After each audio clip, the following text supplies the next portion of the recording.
For the most part, the Sega CD isn't exactly known for its traditional games.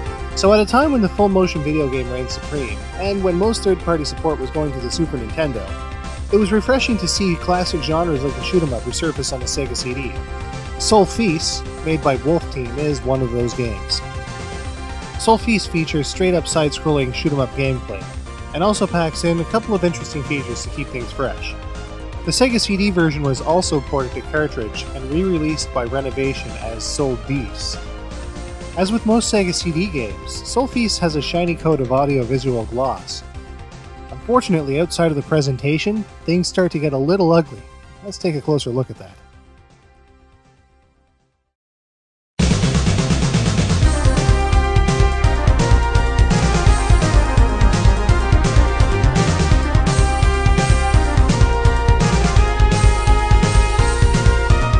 In terms of gameplay mechanics, Sol-Feace shakes things up a bit with its modular cannon system.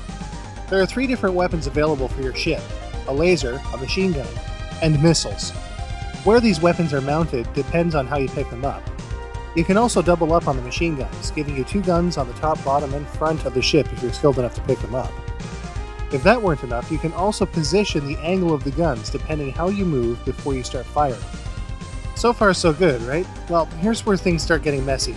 You'll notice these character sprites are absolutely huge, and the hitbox on your ship is as big as the ship itself, minus of course the top and bottom cannons.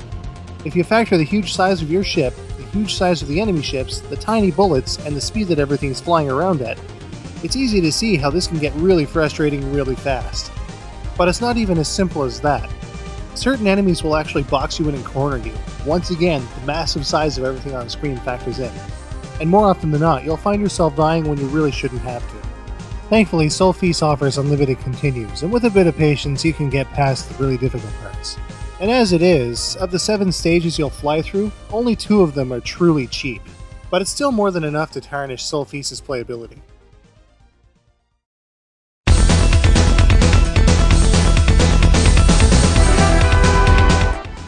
Outside of its questionable gameplay though, Sol-Feace does have an amazing presentation. I'll be the first to admit that I picked this game up because Motoi Sakuraba did the music. There's even cutscenes at the beginning and end of the game, and they really add to the plot, which, as with most shoot-'em-up games, isn't exactly the deepest. And even though the large sprites always get in the way, they're also very detailed, so it's very pleasing to the eye as well. As always though, presentation doesn't always make the game. So with that said, let's see how Sol-Feace stacks up.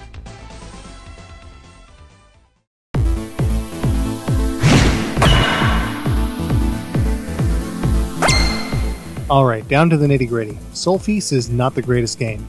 Your ship is too big, the control isn't precise, and at just 7 stages, 7 short stages, it's not very long at all. Additionally, the challenge in this game is derived only from the fact that your hitbox is huge, stuff is flying at you at a super fast rate, and you're constantly backed into corners by enemies 4 times your size and twice as fast. Otherwise, the game is very easy. Even the final boss is a piece of cake. On the other side of the coin, the presentation is great. With cool animated scenes and music by the famed Motoi Sakuraba, at least there are decent visuals and a great soundtrack to listen to. Outside of the somewhat interesting power-up system, Sol-Feace is plainly average. Thankfully at just $3, it doesn't feel like much of a rip-off.